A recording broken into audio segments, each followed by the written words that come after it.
सभा में उपस्थित तमाम लोगों को मेरा अभिवादन। मैं अविनाश कुमार, मेरा परिचय आप पहले ही पा चुके हैं, तो अपना परिचय देना सही नहीं होगा।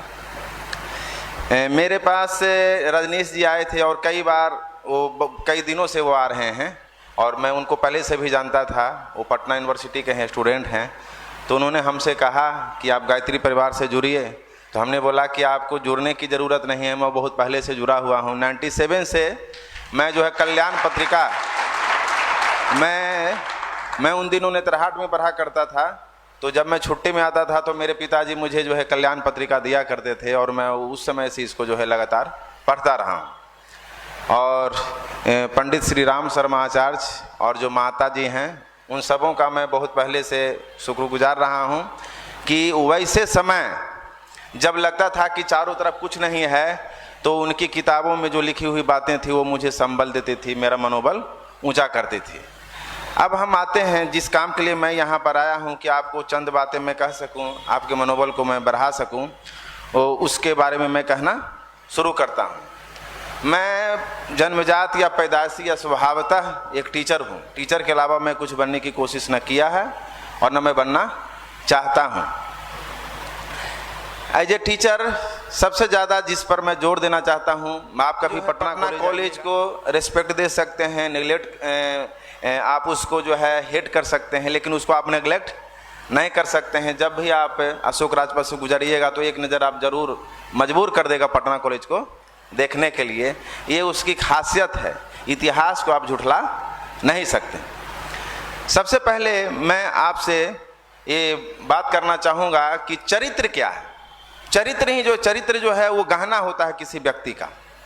चरित्र नहीं है तो वो कुछ भी नहीं है। जैसे आप किसी हीरोइन का सब गहना छीन लीजिए तो वो लगती है कि, नहीं बोलते हैं कि बिना मेकअप की ये हीरोइन अच्छी नहीं लगती है। उसी तरह से अगर किसी व्यक्ति के पास उत्तम चरित्र नहीं है तो वो देखने में बहुत अच्छा लगता नहीं है, न तो अंदरूनी तौर पर न बाहरी तौर पर। अब आते हैं कि जो चरित्र है वो चरित्र आखिर क्या है। बेहतर ये है कि मैं आपको ये बताऊं कि ये ऊंट है, इससे बेहतर है कि मैं आपको ऊंट के सामने लेके चला जाऊं और बताऊं भैया देख लो, जो कुछ दिख रहा है उसी को ऊंट कहते हैं। तो मेरी ये कोशिश होगी कि मैं भी इसी तरह से चरित्र को आपके सामने रखूं। एक स्कूल था, उस स्कूल के सामने गुब्बारे वाला सुबह सुबह और शाम को आया करता था और कभी कभी दिन में भी रहा करता था। और उन बच्चों, निकलते हुए बच्चों को देखकर या आते हुए बच्चों को देखकर वो जो है कि गुब्बारा ले लो ये चिल्लाता था। कुछ बच्चे आते थे, गुब्बारा लेते थे, गुब्बारा लेकर चले जाते थे। कुछ देर के बाद बच्चे ऐसे भी रहते थे जिनके गुब्बारे उड़ जाते थे, तो वो रोने लगते थे कि मेरा गुब्बारा उड़ गया। बेसिकली गुब्बारा बेचा ही जाता इसलिए कि या तो वो फूट जाए या तो वो उड़ जाए। वो रखने के लिए गुब्बारे बेचे नहीं जाते हैं। इसी तरह से वो दिन भर बेचता रहा। तो कभी कभी ऐसा समय होता है कि जब आप देखिएगा कि बिक्री अचानक घट जाती है, या हर समय सुबह शाम को बिक्री बहुत ज़्यादा होती है, दोपहर में बिक्री बहुत कम होती है। ये सब जगह का नियम है। तो उस गुब्बारे वाले का भी ऐसा नियम था कि बीच में गुब्बारा बिकना बंद हो जाता था। तो ऐसे समय में वो क्या करता था, कुछ गुब्बारे को लेकर उसमें गैस भरता था और उसको यूं ही छोड़ देता था, वो किसी को बेचता नहीं था। उन उड़ते गुब्बारों को देखकर फिर से बच्चे जो है कि जिद करते थे, या बच्चे उसके पास आते थे कि मैं भी गुब्बारा दोबारा ले लूं। इसी तरह उसकी दिनचर्या चल रही थी। तो एक दिन शाम को उसे एहसास हुआ कि उसको पीछे से कोई बच्चा टच कर रहा। तो उसने देखा तो ये बोला कि क्या है बच्चे। तो उस बच्चा वो छोटा सा ठेगना कद का था, ब्लैक कलर का था। उसने बोला कि अंकल मुझे आप ये बताओ कि ये जो इतने गुब्बारे हैं, लाल हैं, पीले हैं, हरे हैं, नीले हैं, उजले हैं, ये सभी गुब्बारे उड़ते हैं? तो बोला हाँ बेटा उड़ते हैं। क्या काला गुब्बारा भी उड़ता है? तो उसने ये नहीं कहा कि काला गुब्बारा उड़ता है। उसने एक काला गुब्बारा लिया, उसमें हवा भरा, जो गैस होता है उसमें, और उसके बाद उसको छोड़ दिया। वो गुब्बारा उड़ गया। और उसने बहुत धीमी आवाज़ में उस बच्चे को टच करते हुए कहा, मेरे बेटे ये गुब्बारे का रंग नहीं है जिसके चलते कोई गुब्बारा उड़ता है, उसके अंदर में कौन सी गैस भरी है ये तय करता है कि वो उड़ेगा या नहीं उड़ेगा। यही है हमारा चरित्र। हमारे अंदर में क्या है वो तय करता है कि हम कितनी ऊंचाई तक जाएंगे। और बाकी जो चीजें हैं, हमारी सामाजिक पहचान, हमारी आर्थिक पहचान, हमारी राजनीतिक पहचान, ये मायने नहीं रखती। ये सब बाहरी चीजें हैं जो दूसरे को तय करते हैं। चरित्र अपने खुद की संपत्ति है, ये अंदर में ही रहती है। और ये जो है, जिसके अंदर चरित्र बेहतर होता है वो उतना ही आगे चला जाता है। दुनिया उसे रोक नहीं सकती, उस पर तमाम लांछना लगा दे, लेकिन उसको रोकना जो है कि बहुत मुश्किल होता है। अब सवाल उठता है कि जो चरित्र है वो किस तरह का होता है, क्या होना चाहिए, उसके जो डायमेंशंस हैं, उसके जो आयाम हैं वो किस तरह के होते हैं। मैंने ग्रेजुएशन की पढ़ाई, बीएड एमएड जो भी पढ़ाई है वो सब मैंने बीएचयू से की है। तो बीएचयू का जो केंद्रीय लाइब्रेरी है उसका नाम है सयाजीराव गायकवाड़ सेंट्रल लाइब्रेरी। जब आप उसमें इंटर कीजिएगा, हो सकता है कि आप में से कुछ लोग वहाँ गए होंगे, या तो एडमिशन के लिए, एडमिशन नहीं भी हुआ होगा तो देखने के लिए गए होंगे। तो एक संगमरमर की किताब बनी हुई है, और उस संगमरमर की किताब में लिखा हुआ था, वो मुझे पहली बार मैंने देखा और उसी समय से मुझे आज तक याद है, और मैंने इसका कई जगह पर इस्तेमाल किया है। लिखा हुआ था कि साकी के मोहब्बत में दिल साफ हुआ इतना कि जब भी सर उठाता हूँ शीशा नज़र आता है। ये उर्दू में मैंने ये लिखा हुआ था, हिंदी में ऐसे लफ्ज़ इसमें उर्दू हैं, और बगल वाले जो पेज ऐसे इस तरह से खोलते हैं तो एक तरफ ये लिखा था, एक तरफ उर्दू में लिखा था, जिसमें लिखा था control is centre of character. Control, आपका अपने व्यवहार के ऊपर, अपने चिंतन के ऊपर और अपनी वाणी के ऊपर में कितना कंट्रोल है, वही चरित्र है। जो कंट्रोलिंग कैपेसिटी है आपकी, वही चरित्र है। और इसके दो डायमेंशंस हैं, एक है नकारात्मक डायमेंशन और एक है सकारात्मक। सकारात्मक डायमेंशन की अगर मैं बात करूं तो वो ये है कि कोई काम है जिसको आपने बहुत अच्छे तरीके से जांच पड़ताल करने के बाद सोच समझ कर ये तय किया कि ये काम निहायत ही अच्छा है। तो जब आपने तय कर लिया कि ये काम अच्छा है, तो फिर आपको ये अपेक्षा नहीं करनी है कि मैं जो काम करने जा रहा हूं उसको दुनिया वाले अच्छा कहते हैं या नहीं कहते। दुनिया वाले वो काम ना करें, मैं वो काम करूंगा क्योंकि मैंने तय किया है कि वो काम अच्छा है। मैं अपने ऐसे व्यक्तिगत प्रयासों का कोई जिक्र नहीं होना चाहिए, और व्यक्तिगत जो हैसियत होती है वो ठीक चीज़ नहीं होती है जब तक कि समाज में आप जाते नहीं हैं। पटना यूनिवर्सिटी में या पटना कॉलेज में ये हालत है कि क्लासेज नहीं चलते हैं, या अधिकांश बिहार के जो कॉलेजेज हैं उसमें नहीं चलते हैं। लेकिन आप कभी भी आइएगा पटना कॉलेज में तो वहाँ पर आपको 3 क्लासेज तो हर हालत में मिलेंगे। एक दिन 2 दिन की बात मैं नहीं कह रहा हूँ, हर दिन ये क्लासेज मिलेंगे। तमाम बुराइयों के बाद भी पटना यूनिवर्सिटी समय पर अपने सभी काम करता है। उसमें हम लोगों का भी योगदान है कि कुछ भी हो जाए, हम हर हालत में जो है कि अपनी पढ़ाई से पीछे नहीं हट सकते हैं। बहुत से लोग कहते हैं अरे यार हेड पढ़ाता है, पढ़ाना हेड का काम नहीं है। अब क्या हुआ, अब यहाँ पर बात आती है कि अब प्रेशर है, दुनिया वाले कहते हैं पढ़ाना हेड के द्वारा सही काम नहीं है, या हेड पढ़ाए ये सही काम नहीं है। अब मैं कहता हूं कि भैया टीचर के तौर पर अगर मैं पढ़ाऊंगा नहीं तो मैं करूंगा क्या? मेरे पास और दूसरा काम नहीं है जिसमें मैं अपने आप को बिजी रखूं, मसरूफ रखूं, तो पढ़ाना बहुत जरूरी है। तो मैंने कहा नहीं भैया, ये मेरा हेड होना ये तय नहीं कर सकता कि मैं पढ़ाना छोड़ दूं। मेरा टीचर होना ज़्यादा महत्वपूर्ण है। मैं टीचर हूं जिसकी वजह से हेड बना हूं, मैं हेड हूं इसकी वजह से टीचर नहीं बना हूं, या हेड होने की वजह से मैं पढ़ाने की शुरुआत नहीं कर सकता। तो हर हालत में आपको पढ़ाना होगा, कुछ भी हो जाए, कुछ इधर से उधर हो जाए, लेकिन हर हालत में आपको पढ़ाना होगा। बमबाजी होती है उसके बीच में भी पढ़ाना है। अगर हम नहीं पढ़ाएंगे तो बमबाज सफल हो जाएगा, अरे यार हम ये काम करके पढ़ाई को रोक सकते हैं। अगर वो अपनी जिद नहीं छोड़ने को तैयार है तो एक अच्छे आदमी को भी अपनी जिद कभी भी नहीं छोड़नी चाहिए। दूसरा पहलू जो है वो है नकारात्मक। नकारात्मक डायमेंशन का मतलब ये होगा, चरित्र का जो नकारात्मक है, कि बहुत से ऐसे काम होते हैं जो हमें लगता है एक बार कि अकेले में, सबके सामने नहीं, अकेले में होता यह है कि बहुत बार देखते हैं कि पॉलिटिकली करेक्ट बातें बोलनी चाहिए। जैसे हम में से हर कोई कहता है कि दहेज नहीं लेना चाहिए, लेकिन जब पर्दे के पीछे जाते हैं तो हम में से हर कोई दहेज की डिमांड करता है। तो एक होता है पॉलिटिकली करेक्ट, एक होता है पॉलिटिकली इनकरेक्ट। तो इस बात की मैं कह रहा हूं कि कोई काम है जिसको आपने तय किया कि ये काम किसी भी लेवल पे सही नहीं है, अगर आपने ये तय कर लिया कि ये काम किसी भी लेवल पे सही नहीं है, तो आप में ये दम होना चाहिए, आप में ये जज्बा होना चाहिए कि दुनिया की कोई ताकत वो काम करने के लिए आपको बाध्य न कर सके। गांधी जी के जीवन से मैं आपको बताना चाहूंगा कि खुद उनके टीचर ने कहा बेटा चोरी कर लो। उन्होंने कहा कि ऐसा नहीं कि शराब जो गिलास भर के शराब अगर मेरा बाप देता है तो वो शराब जो है कि वो क्या बोलते हैं शरबत हो जाएगा, वो शराब ही रहेगा। अगर हमारा टीचर भी कह रहा है कि चोरी कर लो तो चोरी नहीं करना है, और गांधी जी ने यही किया।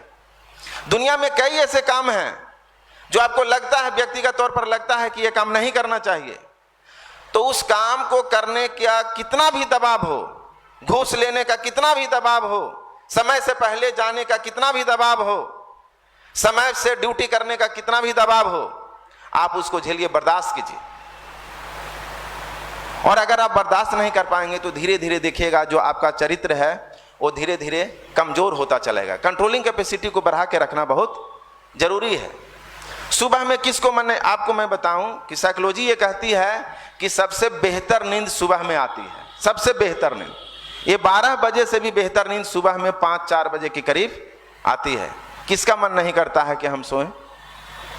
लेकिन जो व्यक्ति इस सुबह की नींद को तिलांजलि देकर उठ जाता है, उस आदमी को सुनिएगा बहुत शिकायत करेगा, लेकिन एक शिकायत नहीं करेगा कि मेरे पास समय की कमी है। दुनिया में कौन ऐसा है जिसके लिए दिन और रात जो है 24 घंटे से ज़्यादा हुआ? कोई नहीं, सभी के लिए दिन और रात 24 घंटे के हुए। बहुत से लोग कहते हैं टाइम मैनेजमेंट नहीं कर पाए।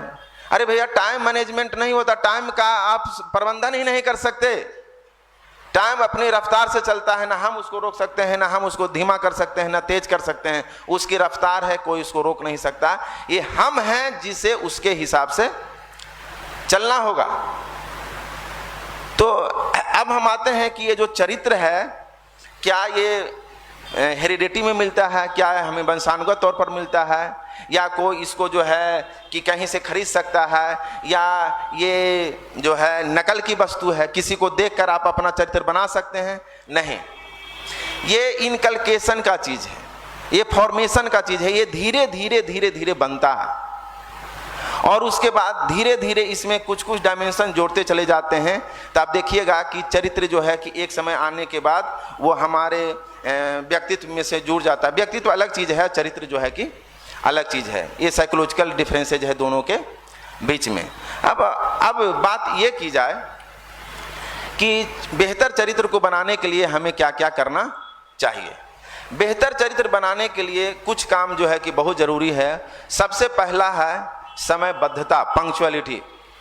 किसी भी काम के लिए पंक्चुअलिटी का होना ये पहली शर्त है। अगर आपकी लाइफ में पंक्चुअलिटी नहीं है तो आप देखेंगे कि हर काम आप करिएगा तो उसमें आप ही अपने काम में गलती निकाल लीजिएगा कि ये काम वैसा नहीं हुआ है जिस तरह का होना चाहिए। जैसे देखिएगा कि कोई बच्चा जो है सुबह में सही से नहीं उठा, लेकिन वो कल्पना करता है कि मैं क्लास में समय पे पहुंच जाऊं, मैं डाइनिंग हॉल में समय पर पहुंच जाऊं, मैं स्टेशन पे समय पे पहुंच जाऊं। सुबह में उठा नहीं है, लेकिन वो कल्पना करता है कि ये सभी काम समय पर हो जाएं। तो जिसकी सुबह की शुरुआत सही नहीं होती है उसका कोई भी काम सही से होता नहीं है। आप ये तय मान लीजिए। तो सुबह वो समय होता है जो तय करता है कि दिन भर आपका काम जो होगा वो सही होगा या नहीं होगा।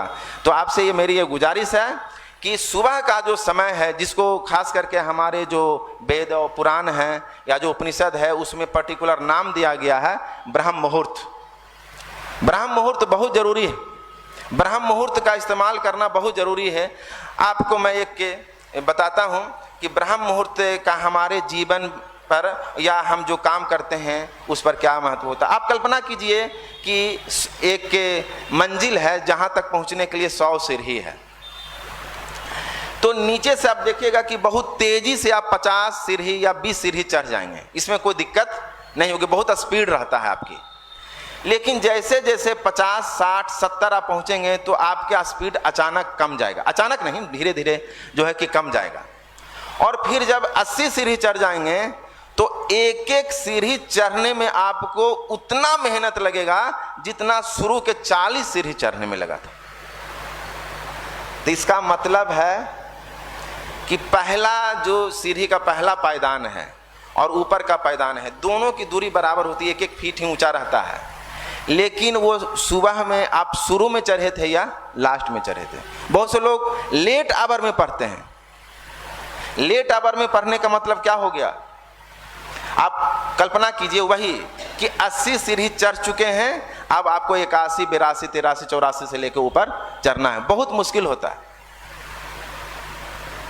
तो इसलिए सबसे ज़्यादा जरूरी है कि अगर हम ब्रह्म मुहूर्त में जो है कि ये काम करते हैं, सुबह में उठ जाते हैं और 4, 4:30 बजे इसका एग्जैक्ट टाइम है। ब्रह्म मुहूर्त पहचानने का सबसे बेहतर तरीका है कि परिंदे जब बोलना शुरू कर दें, परिंदे जब बोलना शुरू कर दें, क्या होता है कि हमारी घड़ी हो सकती है कि बाहर में है, कहीं पर क्लॉक की दीवार घड़ी होती है, कहीं पर मोबाइल में होता है, लेकिन जानवर अपनी घड़ी लेकर हर समय चलते हैं, वो उनके पास अलार्म होता नहीं है, उनका जो अंदरूनी क्लॉक है वो लगातार चलता रहता है।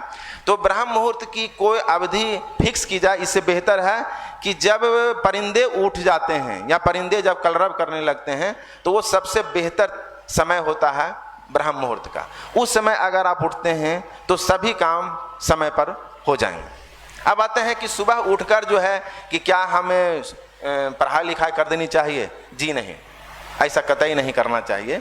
उसके लिए हमारे यहाँ योग और प्राणायाम की जो है प्रावधान है। तब हम कहेंगे कि योग और प्राणायाम से होता क्या है। योग और प्राणायाम जो है, आप सिंपल ये देखिए कि कभी आप रात में ऐसे करके पढ़ें, इस तरह से करके पढ़ेंगे, आप देखिएगा कि इन सबों में दर्द होने लगा, या कभी कभी लगता है कि कोई नस जो है कि खिंचा गया है। जब हम सोते हैं तो आप देखिएगा बहुत बार हम उस पोज में रात भर रह जाते हैं जिस पोज में हमें नहीं रहना चाहिए। दाएं सोए हैं तो दाएं रह गए 2 घंटा 3 घंटा, बाएं सोए तो बाएं रह गए 2 घंटा 3 घंटा। या बहुत बार नाक सांस लेने में दिक्कत हो रही है, मुंह से सांस लेते रह गए बहुत देर तक। या बहुत से लोग कमजोर होते हैं तो आप देखिएगा एनर्जी लेवल उसकी कम होती है, तो बहुत से लोग सोए हैं लेकिन आंखें खुली है, आंख बंद हुआ नहीं है।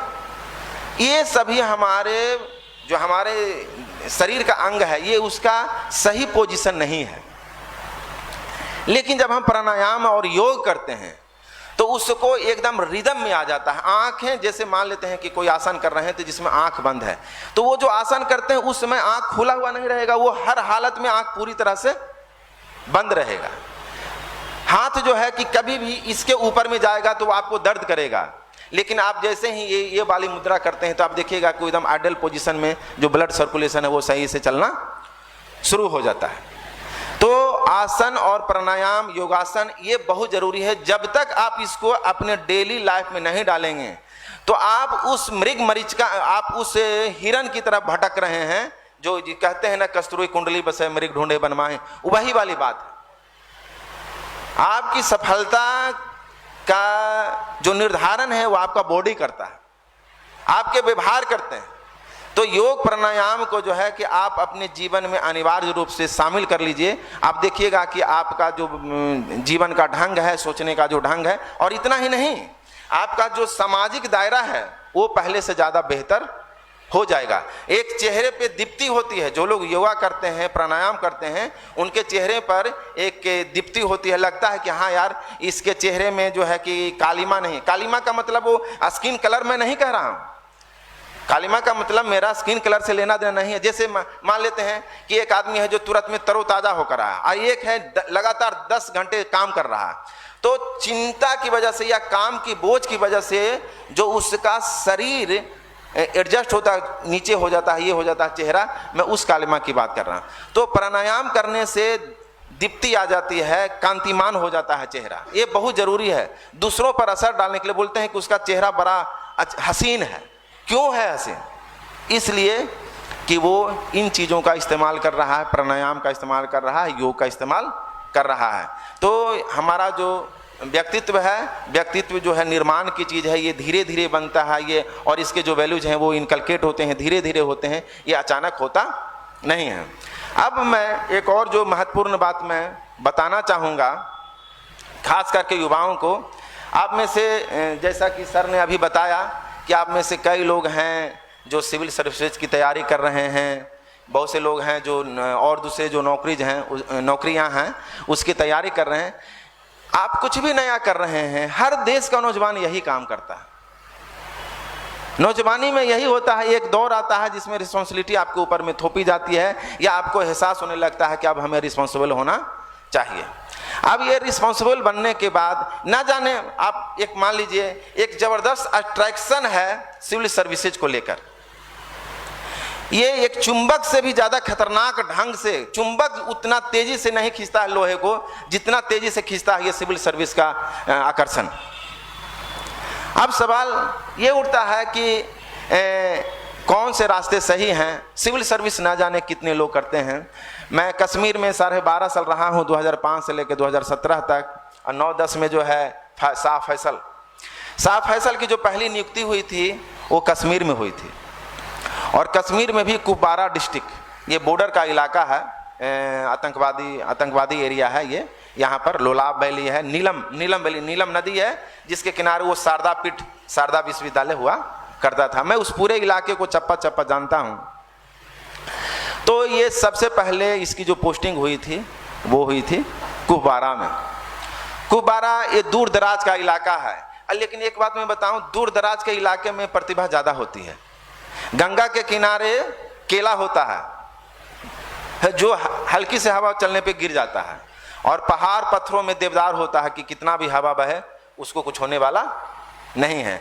तो कठिनाई और मुश्किल हालात ये प्री रिक्विजिट है, ये पूर्व शर्त है कामयाब होने की। तो अब हम चलते हैं। तो वहाँ पर क्या हुआ कि वो एक स्कूल में गया, ऐसे डीसी, वहाँ पर डीसी बोलते हैं, झारखंड में भी डीसी बोलते हैं डीएम को। तो वो वहाँ पर गया और उसको अपना रुतबा था कि भाई हम IAS टॉपर हैं, मैं मनमोहन सिंह से हम हाथ मिलाए हैं और हमें कहना क्या है। तो ये जो है ना, ये पोस्ट जो है ना, ये गुरूर पैदा करता है इंसान में। ये अपने आप को साधारण इंसान समझने से दूर कर देता है। तो उसने यूं ही कहा, एक उर्दू के टीचर थे, लंबी दाढ़ी थी, वहाँ पर ये सब है, उर्दू के टीचर इस तरह से थे। एक कश्मीर की बात कर रहा हूँ, वहाँ 100% मुस्लिम बच्चे थे, टीचर भी मुस्लिम थे। तो मैं वहाँ पुस्से लोलाब में नवोदय विद्यालय है, नवोदय विद्यालय में था। तो उसी दरमियान मैंने वो कहानी सुनी थी, और जिसके साथ ये घटना घटी थी उसी से मैंने ये कहानी सुनी थी। तो 26 जनवरी का समय था, और उसने टीचर को कहा कि इन बच्चों को आप तैयार कर दीजिए 26 जनवरी के लिए। और याद रखिए, कश्मीर में 26 जनवरी का मतलब ठंड होगा, और ठंड नहीं, बहुत ठंड होगा। और वहाँ पर उसने ये तय कर दिया कि आप बच्चों को तैयार कर दीजिए। तो बोला कि देखो भाई, 15 अगस्त को रहता तो हम तैयार कर देते, लेकिन ये 26 जनवरी का समय है, ऐसा संभव नहीं है, बाद में देखेंगे। तो बोला कि हम आपको ठीक कर देंगे। तो उस टीचर ने सीधे ये कहा कि मुझे कुछ ठीक नहीं कर सकते हो, ये तुम्हारी नौकरी मैं अभी छोड़ता हूँ, और मैं तुम्हें चैलेंज देता हूँ कि तुम मुझे 15 दिन के अंदर में इन बच्चों को तैयार करके दिखा दो। तो मेरे कहने का मतलब ये हुआ कि आप निसंदेह अपने जीवन में बहुत ऊंचाई हासिल करें और जो ये करें, लेकिन आदमी को गुरूर से बचना चाहिए। ये गुरूर जो है कि आदमी को बहुत गहराई से बर्बाद करता है। हम आप कुछ नहीं हैं। एक सजल चक्रवर्ती करके हुआ करते थे झारखंड के चीफ सेक्रेटरी, एक उनका दौर हुआ करता था, उनके कहने से सरकारें आती और जाती थी। तो लेकिन अंत में एक ऐसा दौर आया कि वो सेक्रेटेरिएट के सीढ़ी पे बैठे हुए थे, बहुत मोटे थे, उनको कोई पूछता नहीं था। तो ओहदे से ज़्यादा अपनी क्षमता का विस्तार करें। मेरे पूरे कहने का लबो लुबाब यही है कि ओहदे से ज़्यादा अपनी क्षमता का विस्तार करें। वो क्षमता आपसे हटने वाली नहीं है। आप पोस्ट पे रहेंगे तभी तक आपकी पूछ होगी, लेकिन अगर आप में वो क्षमता रहेगी तो सब दिन आपको लोग मिलने के लिए बुलाएंगे। बस यही मुझे कहना था, यही मेरा संदेश है। बहुत बहुत धन्यवाद। आज हमारे बीच सर आए, डॉक्टर अविनाश सर। अब हम सब प्रांतीय युवा प्रकोष्ठ के तरफ से आदरणीय मनीष भैया मंत्र, चादर, दुपट्टा, गंगा जल और देव स्थापना की तस्वीर के साथ सम्मानित करेंगे। एक बार महामृत्युंजय मंत्र एक साथ एक स्वर में। ओम त्र्यंबकम यजामहे सुगंधिम पुष्टिवर्धनम उर्वारुकमिव बन्धनान् मृत्योर्मुक्षीयमामृता।